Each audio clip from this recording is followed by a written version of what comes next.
3 ఆపరేషన్లు చేయాలన్నారు. మరి డాక్టర్ గారు మరి అయ్యగారితో ప్రార్థన చేయించాక మరి ఒక ఆపరేషన్ కూడా లేకుండా మా అమ్మ బయటపడింది. మరి నా జీవితంలో కూడా మరణపు అంచుల వరకు తీసుకెళ్లి దేవుడు అయిపోయింది అనుకున్న దాని స్థితిలో నుంచి కూడా మరి తిరిగి బ్రతికించాడు. నాకు చాలా బలహీనత వచ్చింది. షుగర్ 500 పైనే ఉంది. అక్కడ అయ్యగారితో ఐపీసీ కనుకుమార్ గారితో ప్రార్థన చేయించుకొని తిరిగి వచ్చేవాడిని. ఒక 4 రోజులలోపు నాకు పరిపూర్ణ స్వస్థత దేవుడు ఇచ్చాడు.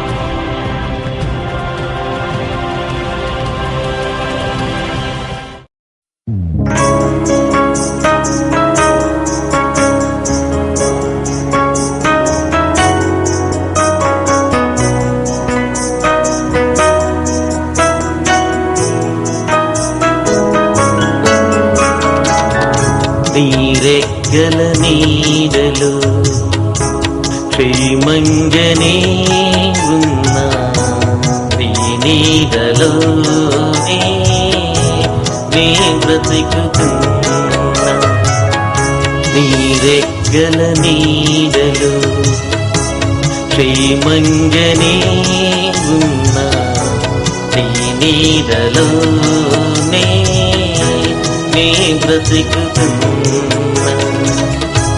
నా యేసయ్యా ఈ జీవితం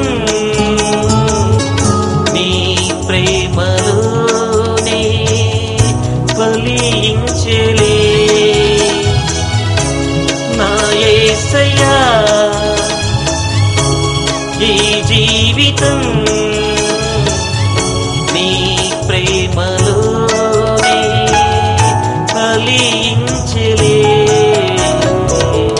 నీరెక్కల నీడలు క్షేమంగనే ఉన్నా, నీ నీడలోనే నే బ్రతుకుతున్నా.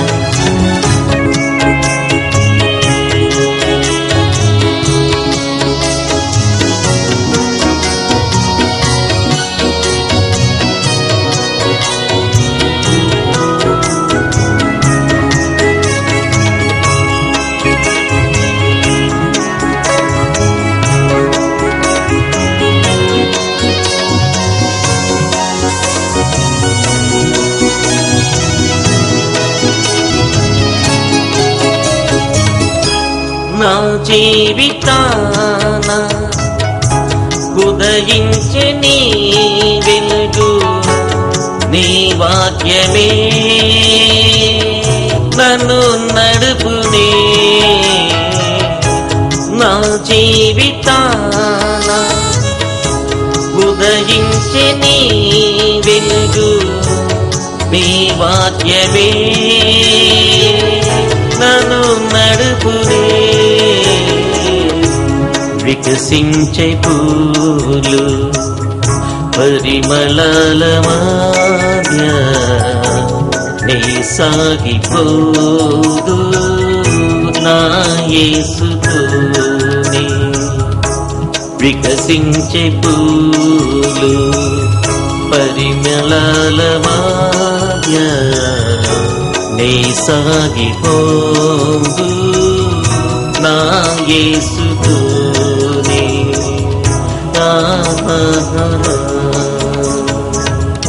నీరెక్కల నీడలు క్షేమంగనే ఉన్నా, నీ నీడలోనే నే బ్రతుకుతున్నా.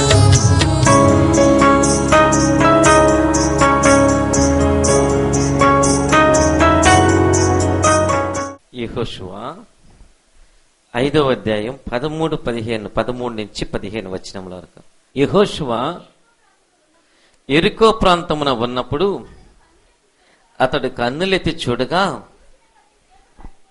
దూసిన కత్తి చేత పట్టుకుని ఉన్న ఒకడు అతని ఎదుట నిలిచియుండెను.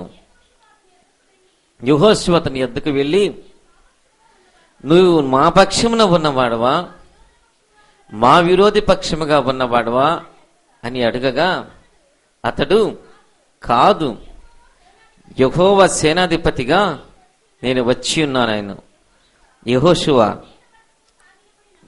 నేల మట్టుకు సాగిలపడి నమస్కారము చేసి నా ఏలినవాడు తన దాసునకు సెలవిచ్చున్నదేమని అడిగాను. అందుకు యెహోవా సేనాధిపతి, నీవు నిలిచి ఉన్న ఈ స్థలము పరిశుద్ధమైనది, నీ పాదరక్షలను తీసివేయమని యెహోషువతో చెప్పగా యెహోషువ అలాగు చేసెను. హల్లెలూయా. యెరికో దగ్గర యెహోషువ ఉన్నాడు. యెరికో పట్టణం మీద దాడి చేసి దానిని ఆక్రమించుకోవాలి, లేదంటే ఇశ్రాయేలు ముందుకు వెళ్ళడానికి వీల్లేని పరిస్థితి. ఇశ్రాయేలుకు దేశము లేదు, రాజ్యము లేదు. యెరికో ముందు ఉన్నాడు. యెరికో పట్టణము చాలా బలిష్టమైనదిగా ఉంది. ఆ పట్టణము చుట్టూ కూడా గొప్ప గోడ ఉంది. ఈ గోడను పడగొట్టి ఆ పట్టణాన్ని నాశనం చేయాలంటే, ఆ పట్టణాన్ని ఆక్రమించుకోవాలంటే ఇది చాలా అసాధ్యమైన పనిగా కనబడుతుంది. ఏం చేయాలో తోచట్లేదు. ముందుకు వెళ్ళాలి, యెరికో మీద యుద్ధం చేయాలి, దానిని స్వాధీనం చేసుకోవాలి. కానీ అది చూస్తూ ఉంటే ఎలాగ ఉందంటే అది అసాధ్యమైన పనిగా ఉంది. ఏం చేయాలో తోచట్లేదు, అసాధ్యమైనది. ఆ పని, ఆ యుద్ధములో గెలుస్తామా లేదా అని అనుమానం ఉంది. యుద్ధము చేయాల్సిన అవసరము ఉంది, కానీ ఆ యుద్ధములో చూస్తూ ఉంటే గెలిచే అవకాశాలు చాలా తక్కువగా ఉన్నాయి. అప్పుడు యెహోషువ ఆ మైదానంలో నిలబడి కన్నులెత్తి చూచినప్పుడంట దూసిన కత్తి చేత పట్టుకుని ఉన్న బలిష్ఠుడైన దేవుని దూత కనబడినాడు. హల్లెలూయా. దూసిన కత్తి చేత పట్టుకుని ఉన్న బలిష్ఠుడైన ఒక దేవుని దూత కనబడి ఉన్నాడు. యెహోషువ ఆయన దగ్గరికి వెళ్ళాడు. వెళ్ళి, నువ్వు మా పక్షమున ఉన్నవాడవా, మా విరోధి పక్షమున ఉన్నవాడవా? ఆయన అన్నాడంట, నేను యెహోవా సేనాధిపతిగా వచ్చి ఉన్నాను. హల్లెలూయా. నేను యెహోవా సేనాధిపతిగా వచ్చి ఉన్నాను. యెహోషువ సాగిలపడి నమస్కారం చేసి, నేనేం చెయ్యాలంటే, నువ్వు నిలిచి ఉన్న స్థలము పరిశుద్ధమైంది, నీ చెప్పులు విడు. దేవుని బిడ్డలారా, ఇక్కడ పరిస్థితి చూస్తూ ఉంటే ఇది చాలా అసాధ్యమైన యుద్ధము. యెహోషువ ఒకవేళ మనసులో బలహీనుడైనాడేమో, ఈ యుద్ధము ఎలా చేయాలి, ఏమి చేయాలి అర్థమగానే పరిస్థితుల్లో గందరగోళ పరిస్థితిలో ఉన్నాడేమో. ఇది నేను చేయగలనా, నా వల్ల అవుతుందా, ఈ యుద్ధములో నేను విజయాన్ని సాధించగలనా, ఇది నా శక్తి వల్ల అవుతుందా కాదా, బహుశా అనేకమైన అనుమానాలు ఉన్నాయేమో. ఈ అనుమానాలు ఎదురుగుండా కనబడుతూ ఉన్న అవాంతరాలు, అడ్డంకులు యెహోషువ యొక్క ధైర్యాన్ని, ఆయన యొక్క బలమును సన్నగిల్ల చేస్తూ ఉన్నాయేమో. అప్పుడు యెహోషువ కన్నులెత్తి చూసినప్పుడు దేవుని యొక్క దూత కనబడి విన్నాడు. ఎవరి పక్షంలో ఉన్నావు? ఆ దూత అన్నాడు, నేను ఎవరి పక్షమున కాదు యెహోషువ, నేను ఎవరి వైపు ఉన్నానో కాదు, నువ్వు నా వైపు ఉంటే దేవుడు నీ వైపు ఉంటాడు. హల్లెలూయా.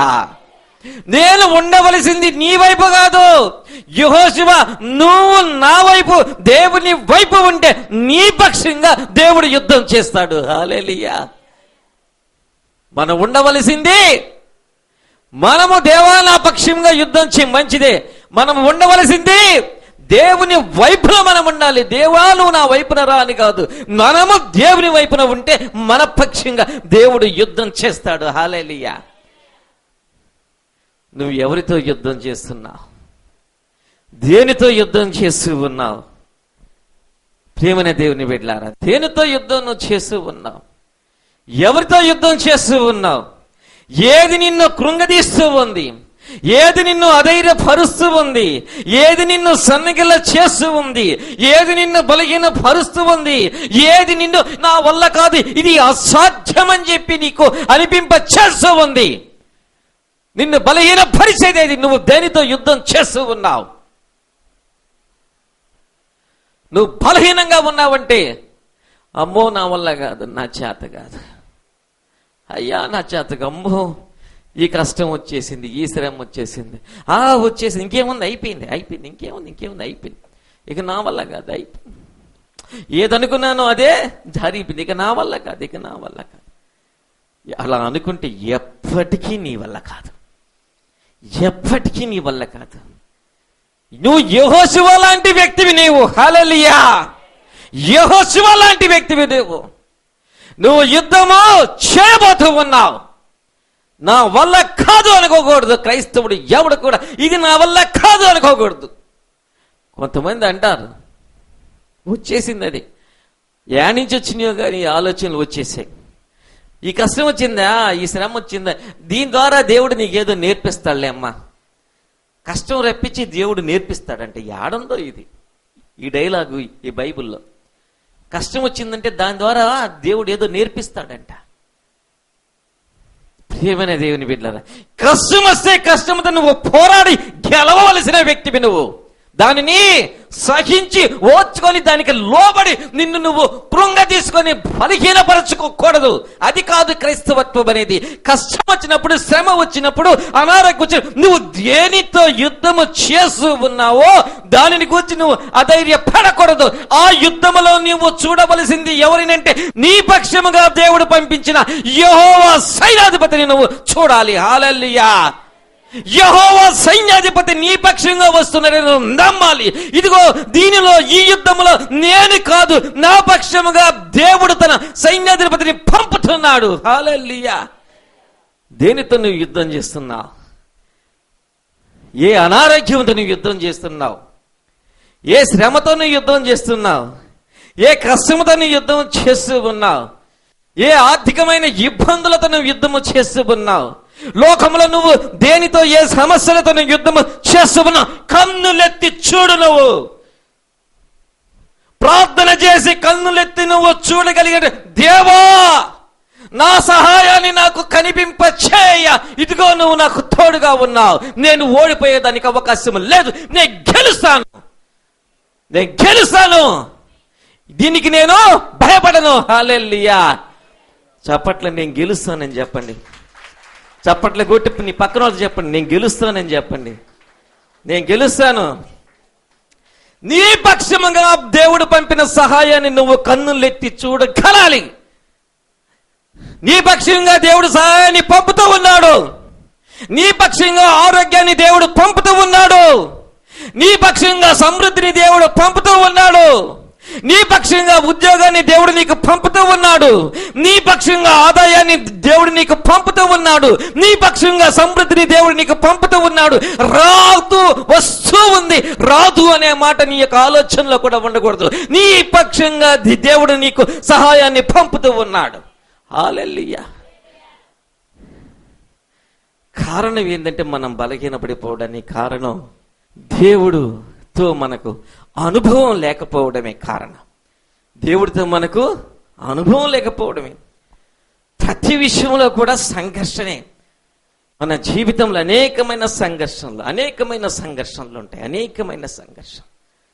ఈ సంఘర్షణలో నువ్వు నీ పక్షంగా దేవుడు చేస్తూ ఉన్న కార్యాన్ని నువ్వు చూడలేకపోవడమే. నీ పక్షంగా దేవుడు ఉన్నాడన్న విషయాన్ని నమ్మకం నువ్వు గ్రహించుకోలేకపోవడమే నువ్వు ఆశీర్వాదాలు పొందుకోలేకపోవడానికి కారణం. దేవుడు నిన్ను ఆశీర్వదించాలనుకుంటున్నాడు. అబ్రహాముకు వచ్చిన ఆశీర్వాదాలన్నీ అబ్రహాము ద్వారా మనకు కూడా సంక్రమించాలని దేవుని ఉద్దేశం. యేసయ్య శిలువ రక్తము ద్వారా అబ్రహాము ద్వారా మనకు ఆశీర్వాదాలన్నీ పొందుకోవాలని దేవుని ఉద్దేశం అయ్యింది. నిన్ను ఆశీర్వదించాలని దేవుని ఉద్దేశం. అన్ని రకాలుగా, అన్ని రంగాలలో నిన్ను ఆశీర్వదించాలని. యేసయ్య స్వస్థత ఇస్తాడు. అవును, యేసయ్య రక్షణ ఇచ్చాడు. ఆయన రక్తము కార్చి మన కొరకు ఆయన ప్రాణం పెట్టి రక్షణ ఇచ్చాడు. ఆయన స్వస్థత ఇస్తాడు. ఆయన సమృద్ధిని ఇస్తాడు. ఆయన ఆశీర్వాదాన్ని ఇస్తాడు. ఆయన ఉన్నతమైన స్థానాన్ని ఇస్తాడు. ఆయన అభివృద్ధిని ఇస్తాడు. ఇవన్నీ కూడా ఇస్తాడు ఆయన. హల్లెలూయా. మనకే నమ్మకం తక్కువ. మనకు నమ్మకం తక్కువ. ఒక ఆమె, అయ్యా నా బిడ్డలు సెటిల్ అయిన తర్వాత నేను దేవుడికి ఇచ్చుకుంటానయ్యా. వాళ్ళ బిడ్డలు సెటిల్ అయిన తర్వాత దేవుడికి ఇచ్చుకుంటుందంట.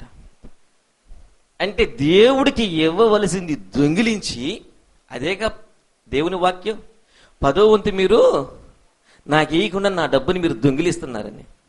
దేవుని దాన్ని దొంగిలించంట ఆ బిడ్డల యొక్క సెటిల్మెంట్ని చూడాలనుకుంటుంది.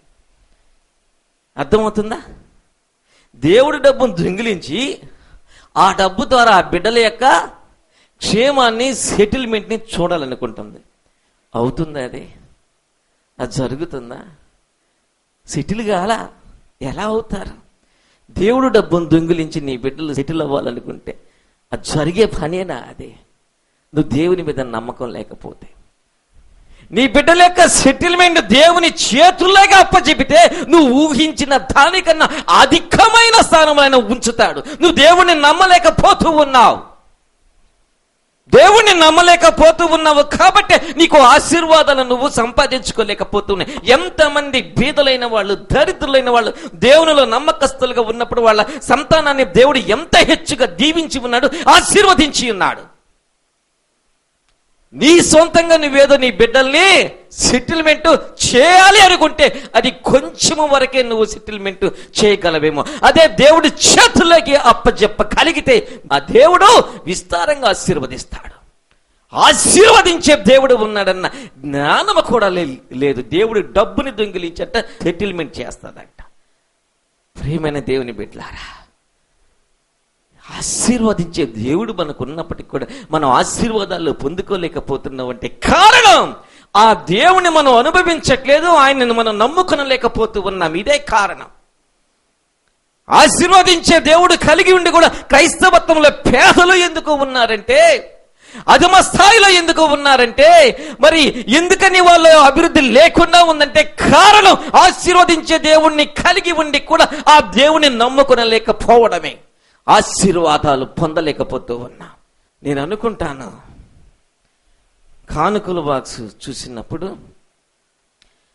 10 రూపాయలు కానుక వేశారనుకోండి, అంటే ఆ వ్యక్తి ఆ వారంలో ఎంత రావాలనుకుంటున్నాడు? మామూలుగా రీజన్గా నాకై నేను అనుకునేది, 10 రూపాయల కానుక మనం కానుక బాక్సులు వేస్తున్నామంటే ఆ వారంలో దేవా నువ్వు నాకు ఎంత ఇవ్వాలని దేవుడికి ఇండైరెక్ట్గా మెసేజ్ ఇస్తున్నాడు.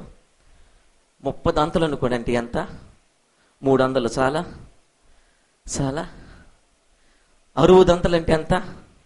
600 చాలా? 100 అంతలు అంటే ఎంత? 1000 రూపాయలు చాలా? నీ లిమిటేషన్స్ నువ్వే ఏర్పరచుకుంటున్నావు. ఈ ఆశీర్వాదాల యొక్క లిమిటేషన్స్ నువ్వే ఏర్పరచుకుంటున్నావు. ఇవ్వలేకుండా 10 రూపాయలు ఉండి 10 రూపాయలు వేసాడనుకో దేవుడు అత్యధికంగా ఆశీర్వదిస్తాడు. నేను ఎందుకు చెప్తున్నానంటే ఆశీర్వాదాలు ఎందుకు మనం పొందుకోలేకపోతున్నాము? ఎందుకని మనము ఆశీర్వాదాలని పొందుకోలేకపోతున్నాము? అర్థం చేసుకోండి. ఆశీర్వదింపబడాల్సిన మనం ఎందుకంటే చాలా మంది ఏమీ లేని స్థితిలో ప్రభువుని నమ్ముకుని ఎంతగానో దీవించబడిన వాడిని నేను చూసి ఉన్నాను, ఆశీర్వదింపబడిన వాడిని.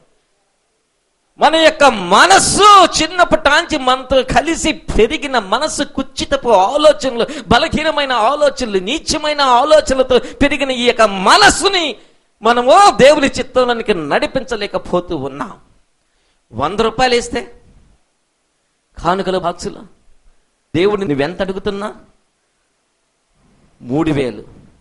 30 అంతలంటే 60 అంతలంటే నువ్వెంత అడుగుతున్నా? 6000. 100 అంతలంటే నువ్వెంత అడుగుతున్నా?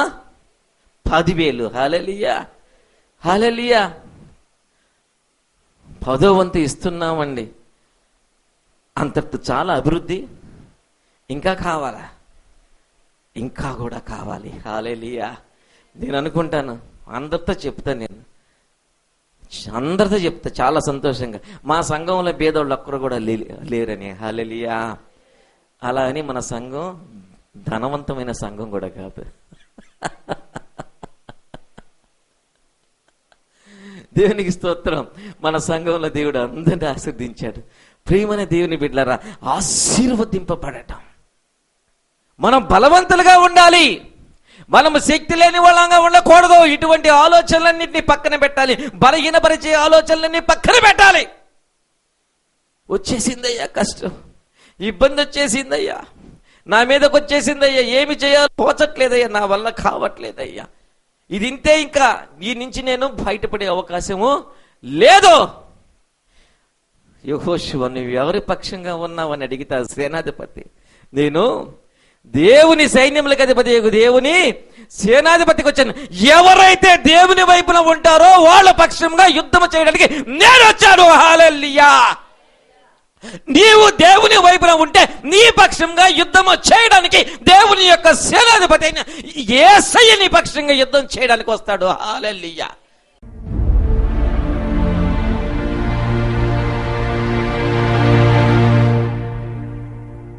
మీ అందరికీ నా వందనాలు, అయ్యగారికి వందనాలు. మాకు వైజాగ్లో హౌస్ ఉందండి. అది 5-6 సంవత్సరాల నుంచి రిజిస్ట్రేషన్ అవ్వకుండా చాలా గొడవలు పెడుతున్నారు.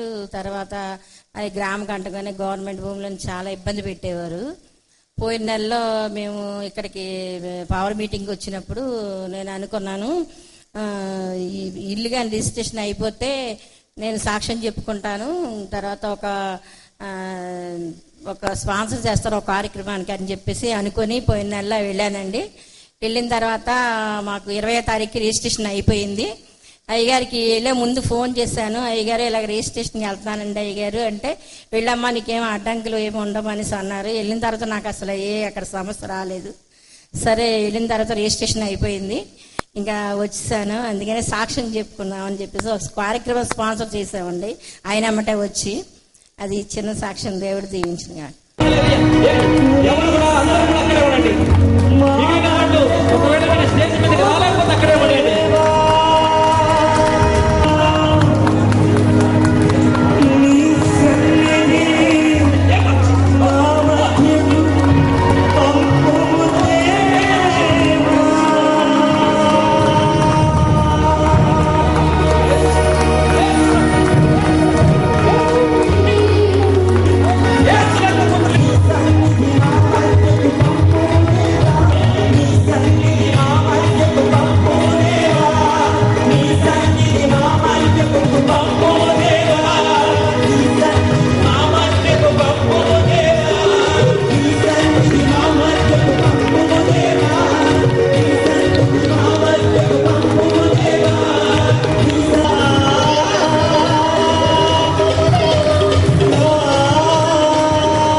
బిడ్డలకి అమ్మా నాన్నలకి మధ్య అసమాధానం ఎవడు కలిగిస్తున్నాడు?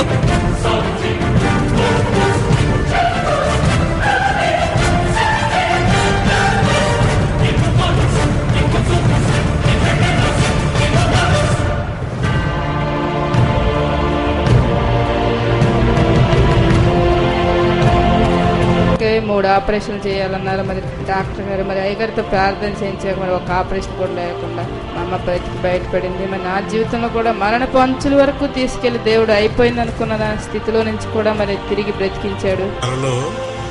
నాకు చాలా బలహీనత వచ్చింది. షుగర్ 500 పైనే ఉంది. అక్కడ అయ్యగారితో ఐపీసీ కనుకుమార్ గారితో ప్రార్థన చేయించుకొని తిరిగి వచ్చేవాడిని. ఒక 4 రోజులలోపు నాకు పరిపూర్ణ స్వస్థత దేవుడు ఇచ్చాడు.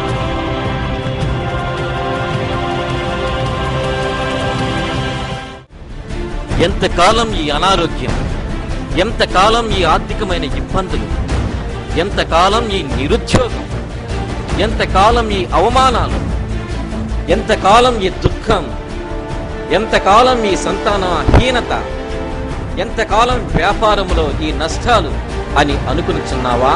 అయితే రండి, దైవశక్తి స్వస్థత ప్రార్థనలు.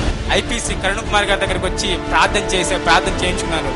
ఆయన ఒక మాట అన్నాడు, ఇప్పుడే నీకు స్వస్థత కలిగింది, నీకు అనుమానం ఉంటే ఇంటికెళ్ళి టెస్ట్ చేసుకో, స్వస్థత పడితే రేపు వచ్చి ఇక్కడ సాక్ష్యం చెప్పన్నారు. మొదటి రోజే నేను ఈ స్వస్థతను పొందుకున్నాను. నవంబర్ నెలలో నేను వచ్చినప్పుడు ఎలా ఉన్నానంటే భయంకరమైనటువంటి మరణాపాయంలో ఈ పాటికి గుణదల పంచాయతీ ఆఫీస్ దగ్గర సమాధి దొడ్లో ఒక బండ మీద రాయి పెట్టేవాళ్ళు, కృపారావు జన్మదినం మరణదినం అని.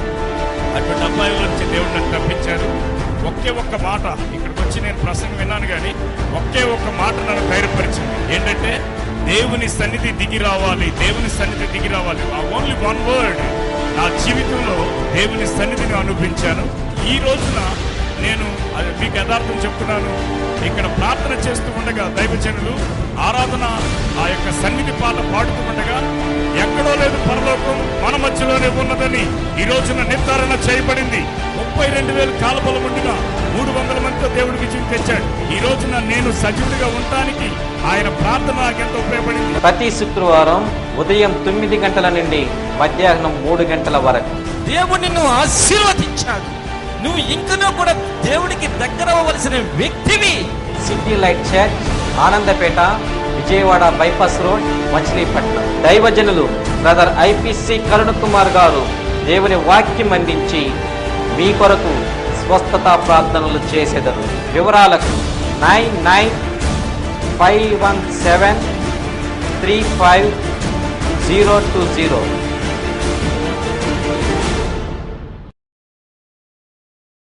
క్రీస్తునందు ప్రియమైన వారలారా, మా ఈ టీవీ కార్యక్రమాలు మీకు దీవెనకరంగా ఉంటే ఈ టీవీ కార్యక్రమాలు కొనసాగింపబడినట్లుగా మరి మీ వంతుగా మీరు మమ్మల్ని ప్రోత్సహించవలసిందిగా ప్రభు ప్రేమను బట్టి కోరుచున్నాను.